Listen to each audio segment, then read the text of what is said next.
First ఈ ముక్కుకు సంబంధించి సైనసైటిస్ అనే లక్షణం ఇది చాలా ప్రధానమైనటువంటి సమస్య. దాదాపుగా 100 మందిలో కనీసం అంటే ఒక 10-15 మంది 20% వరకు ఇది ప్రధానమైనటువంటి సమస్యగా మనం గుర్తించవచ్చు. సో ఈ సైనసైటిస్ అంటే ఏంటి? వాటి లక్షణాలు ఏ విధంగా ఉంటాయి? ఈ సైనసైటిస్ అంటే మెయిన్గా మనకు ముఖం మీద ముక్కు అనేది చాలా ఇంపార్టెంట్ పార్ట్. ఈ ముక్కు అనేది మన శ్వాస తీసుకోవడానికి ఉపయోగపడుతుంది. ఈ ముక్కులో శ్వాస తీసుకునేటప్పుడు మనకు మెయిన్గా చెప్పాను కదా ఇందాక చెక్ పోస్ట్ లాగా పనిచేస్తుందని. లోపల గాలి వెళ్ళినప్పుడు లోపల క్రిములు లోపల ఒక లేయర్ లాగా వాటర్ టైప్ లేయర్ ఉంటుంది. ఆ వాటర్ ఏం చేస్తుందంటే క్రిములను పట్టుకోవడం, డస్ట్ని పట్టుకొని మళ్ళీ చీమిడి రూపంలో బయటికి నెట్టేస్తుంది అన్నమాట. సో మరియు గాలి చల్లగా ఉన్న కొద్దిగా వెచ్చగా చేయడం, లేకపోతే వెచ్చగా ఉన్న గాలిని కొద్దిగా లైట్గా చల్లగా చేయటము, అలా చేసి లంగ్స్లోకి చాలా ఇంపార్టెంట్ పని చేస్తుందన్నమాట. దీనికి ఈ ముక్కుకి సైనస్లని ఉంటాయన్నమాట. వీటినే పారానెసల్ సైనస్లు అంటారు. ఎందుకంటే ముక్కుకి ఇటుపక్క పైన ఉంటాయన్నమాట. అవి ఫ్రాంటల్, మ్యాక్సిలరీ, స్పినాయిడ్, ఇథ్మాయిడ్ సైనస్లు ఉంటాయన్నమాట. ఇవేంటంటే వీటిలో కూడా ఈ తడి ఉంటుందన్నమాట. ఈ తడి వల్ల ఏమవుతుందంటే ఇవి మన తలకి చాలా లైట్ వెయిట్ తెప్పిస్తాయన్నమాట లోపల గాలి ఉండటం వల్ల. సో కొన్నిసార్లు ఈ జలుబు, ఈ ఎలర్జీ ప్రాబ్లం వల్ల లోపల అనేది ఈ ముక్కులో గాలి గదుల్లో వెంటిలేషన్ సరిగా అవ్వకపోవటం వల్ల లోపల అనేది చీమిడి అనేది ఇరుక్కుంటుంది అనమాట. ఆ చీమిడి అనేది లోపలంతా ఇరుక్కుపోవటం బయటికి రాలేక సైనస్ ప్రాబ్లం అనేది వచ్చి పేషెంట్లు హెడ్ఏక్ అని కంప్లైంట్ చేస్తారు. మెయిన్గా హెడ్ఏక్ అనేది ఈ సైనస్ ప్రాబ్లం వల్ల ఒక 50% పీపుల్లో ఉంటుందన్నమాట.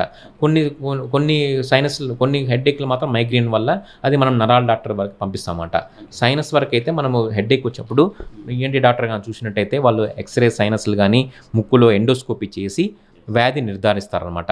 ఈ మెయిన్గా ఈ సైనసైటిస్ అనే ప్రాబ్లం వల్ల పేషెంట్కి ఏం కంప్లైంట్ ఉందంటే ముక్కులో గాలాడకపోవటము, రెగ్యులర్గా ముక్కులో నుంచి నీరు కారటము, ముక్కులో నుంచి గొంతులోకి చీమిడి రావడము, ప్లస్ ముఖం మీద ఈ కణతల మీద వీటి మీద నొప్పి ఎక్కువ ఉండడము, ప్లస్ మనం ప్రెస్ చేస్తే కూడా పేషెంట్కి బాగా పెయిన్ ఉంటుందన్నమాట. ప్లస్ దాంతోపాటు ఈ చీమిడి వల్ల ఇన్ఫెక్షన్ వల్ల జ్వరము, తలనొప్పి అనేవి ఉంటాయన్నమాట. సో ఇవి లక్షణాలు ఉన్నప్పుడు డాక్టర్ను సంప్రదించినట్టయితే లోపల ఎండోస్కోపీ మరియు కొన్ని ఎక్స్రే కానీ అవసరమైతే సిటీ స్కాన్ తీసి ఈ సైనసైటిస్ అనే ప్రాబ్లమ్ని నిర్ధారణ చేస్తారన్నమాట. సైనసైటిస్ 90% వరకు మందులతోనే క్యూర్ అవుతుందన్నమాట. ప్లస్ మందులతో క్యూర్ అయ్యి కొన్ని స్ప్రేలు పెడతారు ముక్కులోకి.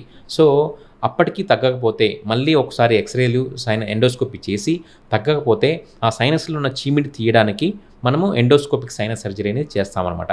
దానివల్ల లోపల ఉన్న చీమిడి అంతా క్లియర్ చేసేసి వెంటిలేషన్ పాత్రని మళ్ళీ పెంపొందిస్తారు. దానివల్ల పేషెంట్కి మళ్ళీ బాగా రిలీఫ్ ఉంటుంది. ఈ డయాబెటిక్ పేషెంట్లో ఏమవుతుందంటే ఇలానే అశ్రద్ధ చేస్తే సైనస్లో ఫంగల్ ఇన్ఫెక్షన్ వస్తుందన్నమాట. మనం ఆల్రెడీ విన్నాం ఇంతకుముందు కరోనా టైంలో బ్లాక్ ఫంగస్ అనేది. దానికంటే ఇంకా తక్కువ మోతాదులో ఉన్న ఫంగస్ కూడా ఎఫెక్ట్ అవుతాయన్నమాట. దానివల్ల అవి చాలా డేంజరస్ టైప్ ఉంటాయి. ఏంటంటే అవి ఎముకను తినేస్తాయి. ఎముకను తినడం వల్ల కండ్లకి ఎఫెక్ట్ అవ్వడము, పైన బ్రెయిన్కి ఎఫెక్ట్ అవ్వడం ఉంటాయన్నమాట. ఎందుకంటే సైనస్లు పక్కనే ఉంటాయి, బ్రెయిన్, కళ్ళు ఇవన్నీ. సో ఇవన్నీ చాలా ముఖ్యమైన ఇంపార్టెంట్ విషయాలు. సో మీరు అశ్రద్ధ చేయకుండా ఇలా ఏ లక్షణాలు ఉన్నా కానీ, నేను చెప్పిన సైనస్ లక్షణాలు ఉన్నా కానీ వెంటనే డాక్టర్ని సంప్రదించాలని కోరుతున్నాను.